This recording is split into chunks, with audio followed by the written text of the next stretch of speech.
I'm not exaggerating. Is pandemic. There's another addiction no one wants to talk about. Is tearing apart families and growing out of control. Pornography is a serious issue. As serious in my mind as some of the other drugs of abuse, like the opioid crisis. I have met hundreds of them, early age, they've gone into these things and how distorted they've become and how they suffer. They become so sick, I don't even want to say these things in front of you. He's dangerous. Look at his stats. Industry Pakistan के annual budget के दोगुने से भी ज्यादा की industry है. Traffic on sites are more than combined traffic on Netflix, Amazon and Twitter. Boys watches hardcore, quick climax, leaked MMS type of video. वहीं girls choose करती हैं role play and novel type of content. Internet media पर 90% से भी ज्यादा content violence category के हैं. यूं ही नहीं मैं को पैंडेमिक कह रहा हूँ, there is a reason behind this. अभी रिसेंट में जो कोलकाता में डॉक्टर के साथ हुआ, उसका कन्विक्ट संतोष रहा. जब इन्वेस्टिगेशन करी गई तो ये पाया गया कि ही वाज अ एडिक्ट. उस इंसिडेंट के 2 घंटे पहले उस फोन देखा था and then he came her brutally her and उसके बाद भी उसको कोई गिल्ट नहीं था. इसके अलावा अभी जो आंध्र प्रदेश में 16 साल के लड़के ने अपने 14 साल की छोटी बहन के साथ करी. एंड इसके अलावा डेली न्यूज आते हैं कि ट्रक ड्राइवर, बस ड्राइवर लड़की जा रही थी, they picked up her and I'm not saying कि सारे के सारे एडिक्ट होते हैं, बट अगर 0.00001% भी इस की वजह से हो रहा है then that is dangerous and हमें इसके बारे में सोचना चाहिए. एक ऐसा ट्रैप जो जाना तो जाता है एंटरटेनमेंट के लिए, लेकिन वो धीरे धीरे लोगों और उनके सपनों को निगलता जा रहा है. और ये इंडस्ट्री अकेले ही भारत की फ्यूचर को खत्म करने की क्षमता रखती है. इंडस्ट्री केवल और केवल सोसाइटी को ही नहीं इफेक्ट कर रही, इसके अलावा पर्सनल एंड प्रोफेशनल लेवल पर भी इसका बहुत ज्यादा इफेक्ट है. आई वॉज एडिक्ट एंड पिछले 10 दिनों में मैंने लगभग 200 से ज्यादा क्लाइंट्स के साथ बात करी होगी कंसल्टेशन कॉल पे. उसमें 14 साल, 15 साल से लेके 55 साल, 60 साल तक के भी बंदों से मैंने बात करी.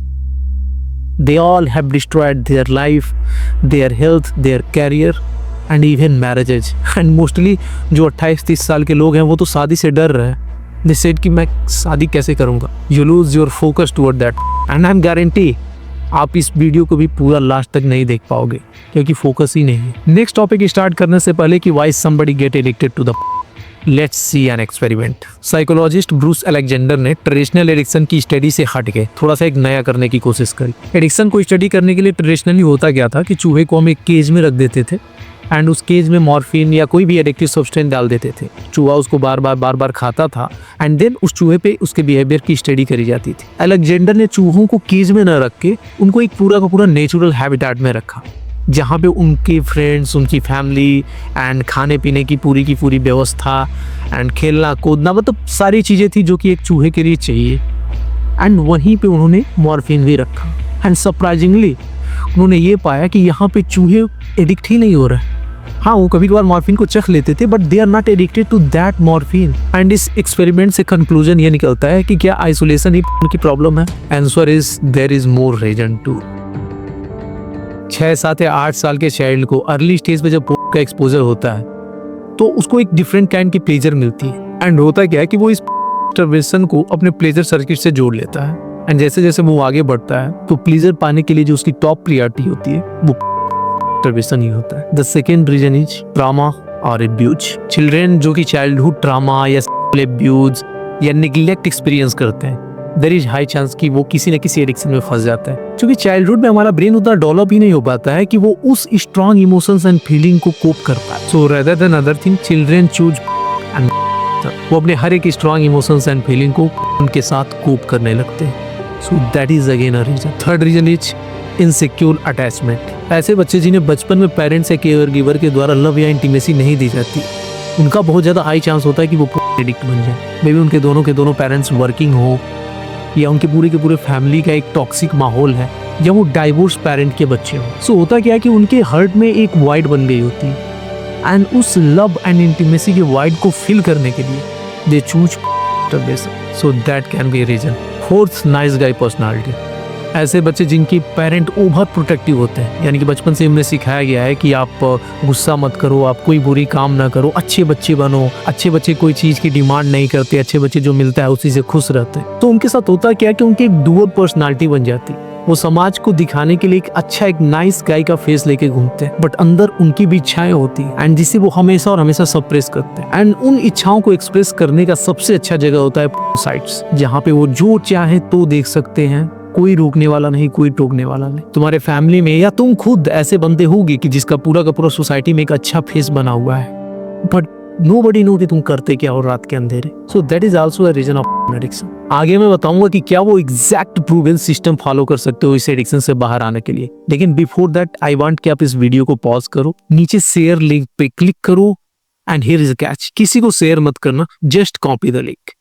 क्योंकि मेरे चैनल पे लेस एंगेजमेंट होने के कारण मेरा चैनल यूट्यूब रिकमेंड ही नहीं करता एंड आई वांट कि ये वीडियो ज्यादा से ज्यादा लोगों तक पहुंचे। So let's move. आपको ये समझना होगा कि porn is not a disease, it's a symptom।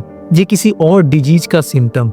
जब भी तुमको एक हाई अर्जेज आते हैं टू वॉच porn, समझो कि उसके पीछे कुछ न कुछ है जो कि तुमको ये करने के लिए कह रहा है। एंड अगर इस एडिक्शन को परमानेंटली ट्रीट करना है तो आपको वो रूट काज फाइंड आउट करना ही होगा, नहीं तो आप ऐसे ही 75 hard day challenge, 21 day 90 day challenge करते ही रह जाओगे एंड ये एडिक्शन ऐसे के ही ऐसे रहे। आप हर वो emotion, feeling and behaviour identify करो जिसे आप के साथ कोप करते हो। मे बी ये लोनलीनेस, एंजाइटी या स्ट्रेस हो सकता है। So find out that root cause and उसका सोल्यूशन खोजो rather than trying 90 days challenge। क्योंकि डिजीज वहां पे है। मे बी आपका कोई चाइल्डहुड ट्रॉमा हो जिसकी वजह से आप बार बार इस एडिक्शन में फंस रहे हो। सो उन्हें जानना जरूरी है, देन उसका ट्रीटमेंट करोगी तो एडिक्शन, ये जो सिम्टम है, ये अपने आप खत्म हो जाएगा।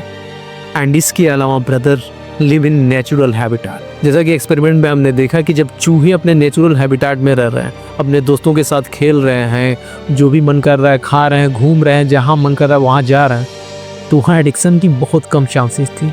एंड जैसे ही उनको उनके केज में रख दिया गया एंड वहाँ पे मॉर्फिन रखी है, they get addicted to that. And as a corporate culture और कॉम्पिटिटिव एग्जाम की तैयारी करने वाले लोगों का यही है। कॉम्पिटिटिव एग्जाम की तैयारी करने वाला बंदा अपने आप को खुद को लॉक कर लेता है, एक केज में डाल लेता है एंड उस केज में ये एडिक्टिव सब्सटेंस होता है, इसका एडिक्ट हो जाता है। Same goes to the corporate.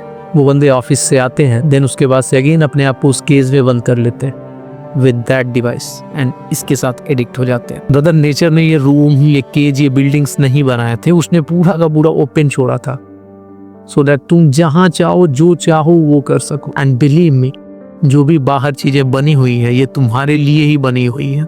Go and experience that. I know that इस एडिक्शन से बाहर आना इतना आसान नहीं है। It require a proven system and that's what I do through my personal coaching या community programme. So link in the description. Your brother Vihan, see you soon.